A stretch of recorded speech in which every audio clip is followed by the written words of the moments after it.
La ricetta che prepariamo insieme oggi è una ricetta speciale per tanti motivi. Il primo è che si tratta di un piatto tipico della cucina siciliana. Il secondo motivo è che l'ingrediente che andremo ad utilizzare è un'eccellenza dei nostri mari e soprattutto un ingrediente molto benefico per la nostra salute. Mi riferisco al pesce azzurro e in particolare alle sarde. Il terzo motivo è che questa puntata rientra nell'ambito del progetto Mare Ricco Siciliano, che ci dà l'occasione appunto di scoprire meglio le opportunità che il nostro ricco mare offre. Le sarde, come tante altre tipologie di pesce, rientrano nella categoria del pesce povero.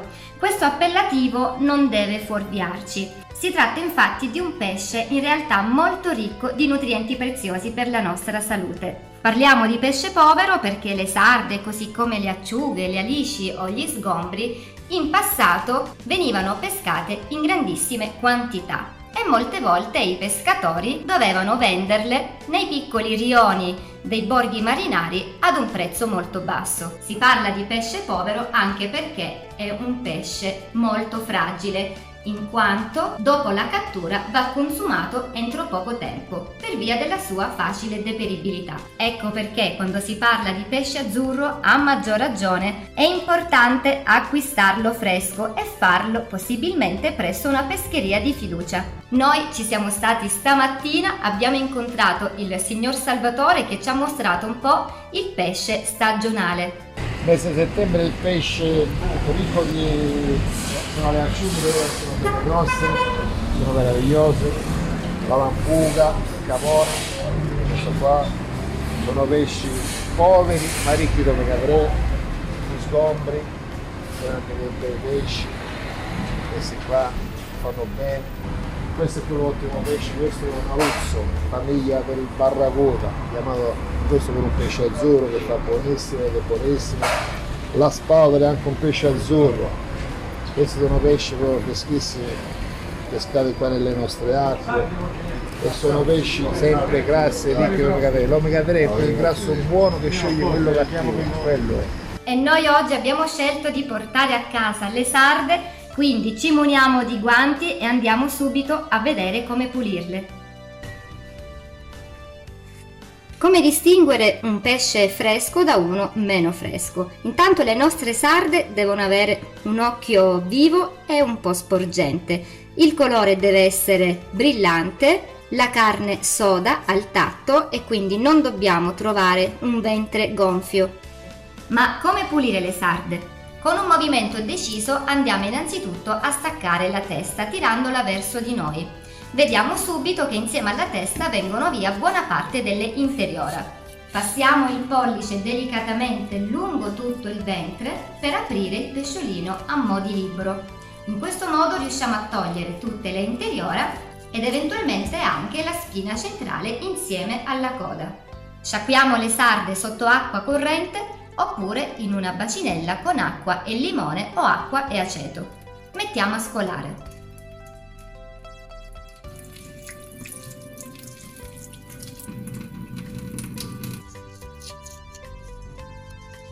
Se a tavola abbiamo dei bambini e vogliamo essere più meticolosi nella pulizia, con delle forbici possiamo eliminare anche le piccole spine visibili.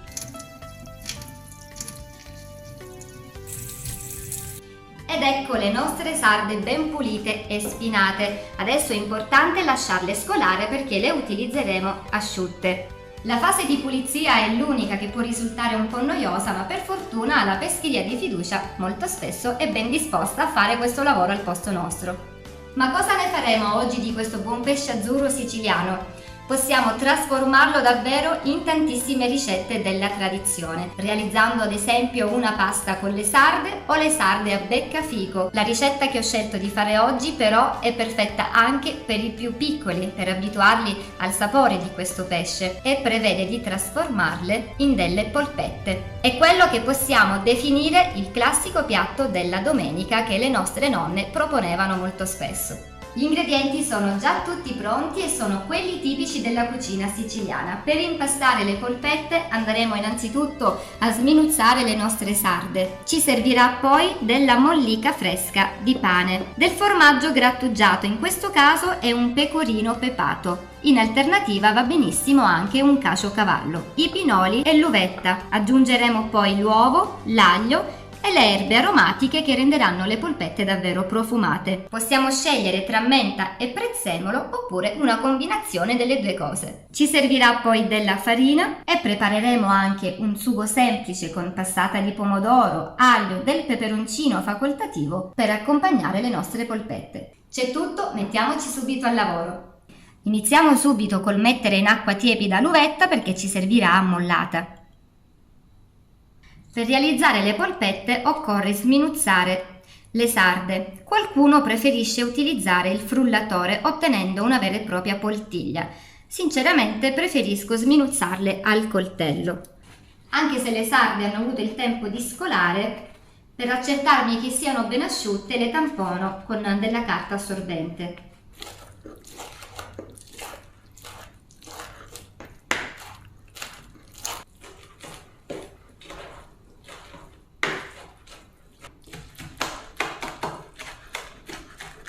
Dopo aver sminuzzato le sarde possiamo già metterle nella ciotola dove andremo ad impastarle insieme agli altri ingredienti. Andiamo ad aggiungere l'aglio schiacciato, l'uovo,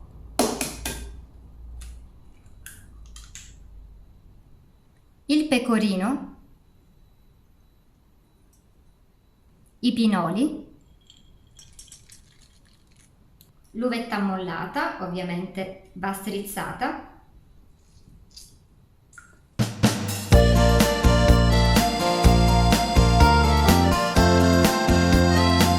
provate anche voi a usare la menta, il suo profumo esalterà benissimo il sapore del pesce. Tritiamo insieme menta e prezzemolo.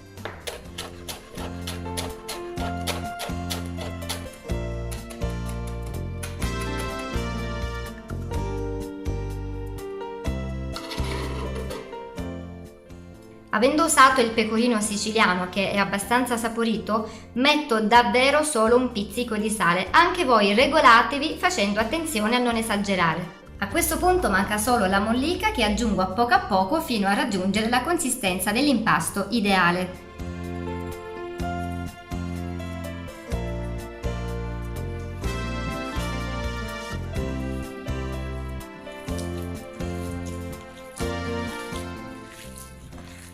L'impasto delle polpette è pronto. Lo facciamo riposare qualche minuto così tutti i sapori e i profumi possono amalgamarsi. Nel frattempo ci spostiamo ai fornelli e iniziamo a preparare il sugo. Olio extravergine di oliva, lasciamo insaporire con uno spicchio di aglio e per chi gradisce una nota piccante possiamo aggiungere anche qualche rondella di peperoncino.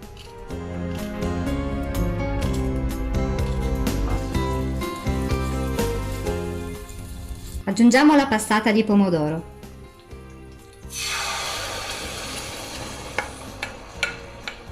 Insieme ad un po' di acqua con cui sciacquiamo la ciotola. Anche perché poi le polpette tenderanno ad asciugare il nostro sugo. Aggiustiamo di sale. Qui per il momento abbiamo finito. Diamo una bella mescolata, il sugo può cuocere e noi nel frattempo andiamo a formare le nostre polpette di sarde. Formiamo le polpette come di consueto, quindi preleviamo un po' di composto e lo facciamo ruotare tra il palmo delle mani. Le dimensioni sarete voi a sceglierle. E visto che in cottura vogliamo che si formi una leggera crosticina, le passo nella farina.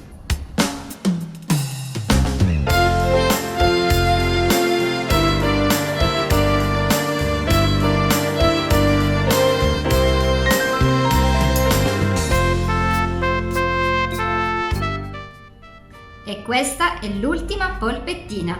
Possiamo andare nuovamente ai fornelli per friggerle brevemente per qualche secondo, il tempo di dargli una crosticina leggermente croccante e dorata in superficie.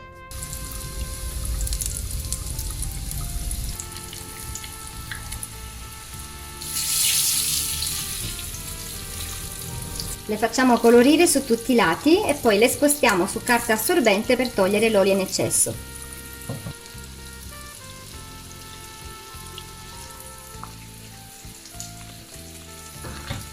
La crosticina che si è formata ci garantisce un cuore morbidissimo all'interno.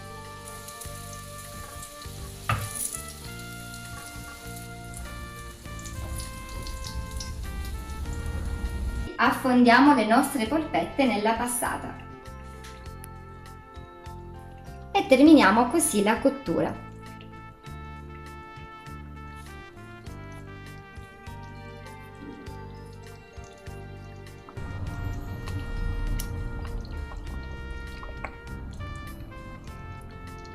Lasciamo sobbollire così dolcemente per appena un quarto d'ora. Le nostre polpette di sarde sono pronte, non ci resta che impiattarle.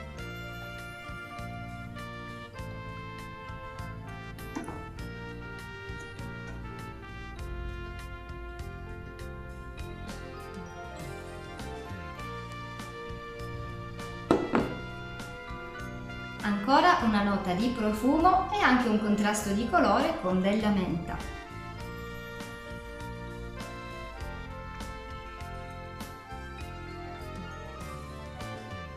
Avete visto com'è semplice realizzare un ottimo secondo anche con un pesce povero. Una scelta saggia perché sappiamo di consumare un pesce a chilometro zero rispettando anche l'ambiente, ma soprattutto perché il pesce povero fa davvero tanto bene. E a tal proposito ascoltiamo insieme i consigli della dietista. Quanto fa bene il pesce azzurro! I nostri mari ne sono ricchi, possiamo trovarlo ad ogni stagione e trasformarlo in tantissime ricette diverse, ognuna speciale e gustosa a suo modo. Ma torniamo alle nostre polpette di sarde. Le possiamo gustare con del pane casereccio e se vi avanza il sugo, come nel mio caso, potete anche condirci la pasta. E adesso la prova assaggio.